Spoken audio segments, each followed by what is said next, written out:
बिस्मिल्लाहिर्रहमानिर्रहीम अस्सलाम वालेकुम स्टूडेंट आज हमने 11.3 न्यूमेरिकल प्रॉब्लम सॉल्व करना है। So let's start. At a particular temperature the speed of sound in air is 330 metre per second. If the wavelength of a note is 5 centimetre, calculate the frequency of the sound wave. Is this frequency lies in the audible range of the human year.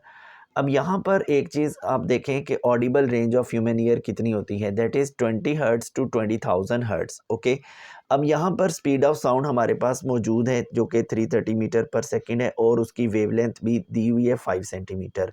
हमने इसको metre में change करने के लिए 100 से divide कर लेना है, इट विल बिकम 0.05 मीटर और हमने फ्रीक्वेंसी फाइंड करनी है। अब बहुत ही सिंपल जो फार्मूला है, वेव इक्वेशन इसको बोलते हैं, v is equal to f lambda, वो फार्मूला लगेगा, ठीक है। और v over lambda is equal to f, यानी कि f को अकेला छोड़ दें, लेमडा इधर आके डिवाइड हो जाएगा, तो v की जगह v की वैल्यू पुट कर देंगे और लेमडा की जगह लेमडा की वैल्यू पुट कर देंगे, तो आंसर आएगा 6600 हर्ट्ज। और कंक्लूजन में लिख देंगे कि yes this frequency lies in Audible range, because जो ह्यूमन ऑडिबल फ्रीक्वेंसी रेंज होती है वो 20 हर्ट्ज से लेके 20,000 हर्ट्ज होती है और हमारा आंसर आ रहा है 6600 हर्ट्ज, ठीक है। तो ये एक सिंपल न्यूमेरिकल था जी। अब करते हैं 11.4 न्यूमेरिकल। इसकी स्टेटमेंट देख लें। A doctor counts 72 heart beats in 1 minute, calculate the frequency and period of the heart beat. तो स्टूडेंट देखें, नंबर ऑफ हार्ट बीट है 72 और ये 60 मिनट में 1 मिनट के अंदर ये 72 हार्ट बीट होती हैं और 1 मिनट मतलब के 60 सेकेंड होते हैं, ठीक है। अब यहाँ पर फ्रीक्वेंसी की डेफिनेशन जहन में लेके आएँ। फ्रीक्वेंसी क्या होती है? Number of vibration per second या number of heart beat per second यहाँ पर होगा, क्योंकि यहाँ तो vibration in terms of heart beat हो रही है। तो फ्रीक्वेंसी का फॉर्मूला होगा number of heart beat over time. अब हार्ट बीट कितनी है? 72। कितने टाइम में हो रही है? 60 सेकेंड में। तो आंसर आएगा 1.2 हर्ट्ज, ठीक है। और टाइम पीरियड निकालने के लिए आप जानते हैं कि time period is reciprocal of frequency, ठीक है। तो जो फ्रीक्वेंसी आई है उसका रेसिप्रोकल कर लेंगे तो आपका टाइम पीरियड आ जाएगा, यानी कि 0.833 सेकेंड आंसर आ जाएगा जी। 11.5 न्यूमेरिकल में क्या है कि a marine survey ship send a sound wave straight to the seabed. It receive an echo 1.5 second later. The speed of sound in sea water is 1500 meter per second. Find the depth of the sea at this position.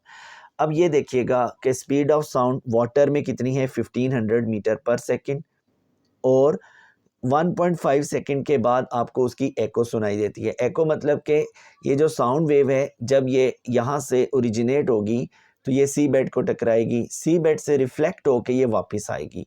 तो इसका नीचे जाने का और वापस आने का जो टाइम है ना, वो है 1.5 सेकेंड। इसको बोलते हैं टाइम ऑफ एको, ठीक है। हमें मालूम करना है डेप्थ ऑफ सी बेड, और डेप्थ ऑफ सी बेड आपको पता है यहाँ से लेकर यहाँ तक है, ठीक है। तो हम मालूम करेंगे डिस्टेंस ट्रेवल्ड बाय साउंड, क्योंकि जो साउंड ने डिस्टेंस ट्रेवल किया, अब जाहिर है साउंड पहले जाके सी बेड को टकराएगी, टकरा के वापस आएगी, तो वो पहले डाउनवर्ड डिस्टेंस है फिर अपवर्ड डिस्टेंस है, तो हम इसको लिखेंगे डिस्टेंस ट्रेवल्ड बाय साउंड और उसका फार्मूला होगा S is equal to VT, ठीक है। V हमारे पास मौजूद है 1500 और टाइम है 1.5, क्योंकि इसे नीचे जाने में और वापस आने में जो टाइम लगा है ना वो 1.5 सेकेंड था। तो 1500 इंटू 1.5 करेंगे, ये 2250 मीटर आएगा। ये वो डिस्टेंस है जो कि साउंड ने ट्रैवल करने में जो कि साउंड ने ट्रैवल किया है, ठीक है। बट हमने फाइंड करनी है डेप्थ ऑफ सी बेड। तो साउंड ने जो डिस्टेंस ट्रैवल किया वो नीचे जाने में और ऊपर आने में ये डबल डिस्टेंस हो गया। हमने सी बेड की डेप्थ फाइंड करनी है तो वो तो सिंगल डिस्टेंस होगा ना, यहाँ से लेकर यहाँ तक। तो ये जो डबल डिस्टेंस है इसको हाफ कर लें तो वो डेप्थ ऑफ सी बेड आ जाएगी and it will become 1125 metre, ठीक है। यानी कि जो भी एस आएगा उसको 2 पे डिवाइड करेंगे तो आपका आंसर आएगा 1125 मीटर। 11.6 न्यूमेरिकल भी बिल्कुल वैसा ही है कि यहाँ पर है कि a student clapped his hands near a cliff and heard the echo after 5 second. What is the distance of the cliff from the sound from the student if the speed of sound is taken as 346 metre per second. अब यहाँ चूँकि air के अंदर speed है, speed of sound वो है 346 metre per second और ये 5 सेकंड के बाद वापस आती है, यानी कि ये स्टूडेंट जब क्लैप करता है, student is a source of sound, और जो क्लिफ है वो रिफ्लेक्टिंग मीडियम है। तो ये जो साउंड है वो सोर्स से निकलेगी और क्लिफ से टकराएगी और टकरा के वापस आएगी, तो उसको 5 सेकंड लगेंगे। ठीक है, इसमें भी सेम टू सेम ऊपर जैसे न्यूमेरिकल की तरह हमने मालूम करना है कि distance of the student from the Cliff, ये तो हमने मालूम करना है ना। पहले हम मालूम करेंगे distance travel by the sound. ठीक है, तो साउंड ने कितना डिस्टेंस ट्रेवल किया, उसका फार्मूला सेम वही, s is equal to v t. अब v की जगह पे 346 लगा दिया जाएगा और टाइम की जगह पे 5, तो आंसर आएगा 1730 मीटर। लेकिन हमने फाइंड क्या करना था, distance of the student from the Cliff, तो ये सिंगल डिस्टेंस होगा ना, यानी कि स्टूडेंट से लेके क्लिफ तक का।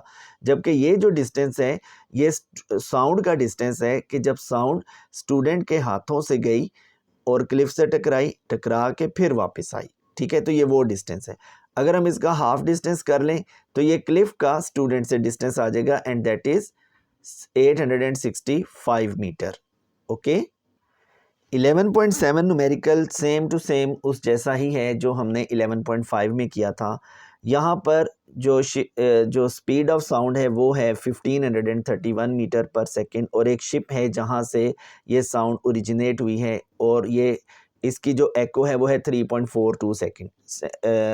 11.5 न्यूमेरिकल में वो 1.5 सेकंड के बाद सुनाई दी थी, यहाँ पर वो 3.42 सेकंड के बाद उसकी एको सुनाई देती है। तो सेम वैसे ही हमने क्या मालूम करना है, डेप्थ ऑफ सी बेड। ठीक है, यहाँ पर पहले मालूम करेंगे distance travel by sound, that is s is equal to v t. v की जगह पर 1531 पुट करेंगे और टाइम की जगह पर 3.42, तो आंसर आएगा 5236 मीटर।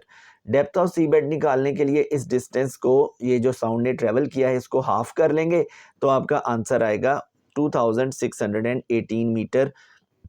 ये डेप्थ ऑफ सी बेड आ जाएगी। ठीक है, अब 11.8 न्यूमेरिकल में जो डाटा हमारे पास गिवन है वो है जी कि एक साउंड है जिसकी मैक्सिमम फ्रीक्वेंसी, यानी कि जो ह्यूमन ऑडिबल साउंड है वो मैक्सिमम फ्रीक्वेंसी उसकी है 20,000 हर्ट्ज, और उस साउंड की जो लोएस्ट फ्रीक्वेंसी है वो 20 हर्ट्ज है, जबकि स्पीड ऑफ साउंड है 343 मीटर पर सेकंड।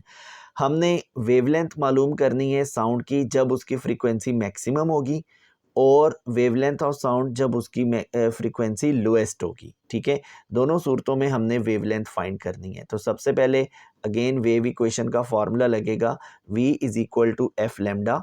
चूँकि यहाँ पर speed of sound 343 metre per second है वो सेम रहेगी, फ्रीक्वेंसी जो कि 20,000 हर्ट्ज है, मैक्सिमम फ्रीक्वेंसी वो पुट कर देंगे, तो लेमडा 1 निकल आएगा जी। 20,000 को इधर लाके डिवाइड करेंगे तो लेमडा 1 यानी कि वेवलेंथ आएगी 1.7 एक्सपोनेंट -2 मीटर।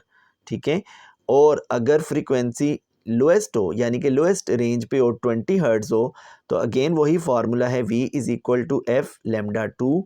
v सेम रहेगा 343, f 20 हर्ट्ज है बजाय के 20,000 हर्ट्ज के, अब वो 20 हर्ट्ज हो गई है, और लेमडा 2 निकालेंगे तो वो आंसर आएगा 17.15 मीटर।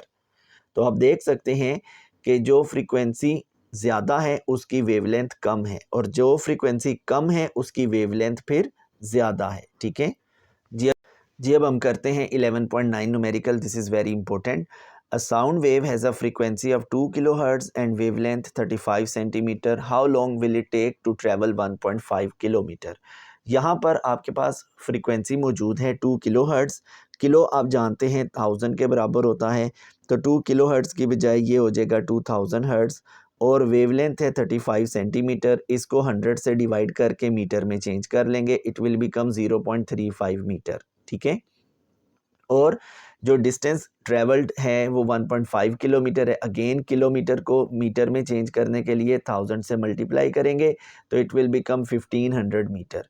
हमने मालूम करना है कि ये जो डिस्टेंस है इसको ट्रैवल करने में साउंड को कितना टाइम लगेगा, यानी time required to travel this distance. Okay, तो सबसे पहले हम इसका फॉर्मूला लगाएंगे स्पीड का।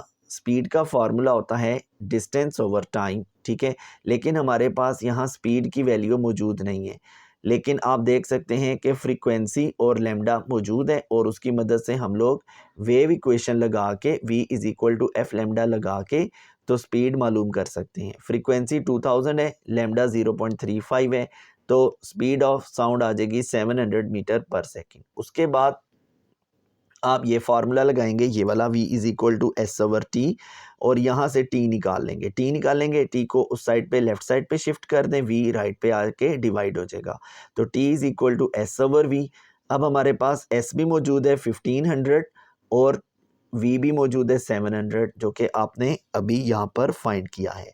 तो जब आप इसको सॉल्व करेंगे तो आंसर विल बी 2.1 सेकेंड, यानी ये वो टाइम है जो 1.5 किलोमीटर डिस्टेंस को ट्रैवल करने में लगेगा। उम्मीद है स्टूडेंट ये सारे न्यूमेरिकल आपको समझ आ गए होंगे। अगर कोई प्रॉब्लम हो तो कमेंट सेक्शन में ज़रूर बताइएगा। Thank you so much. Allah हाफिज़।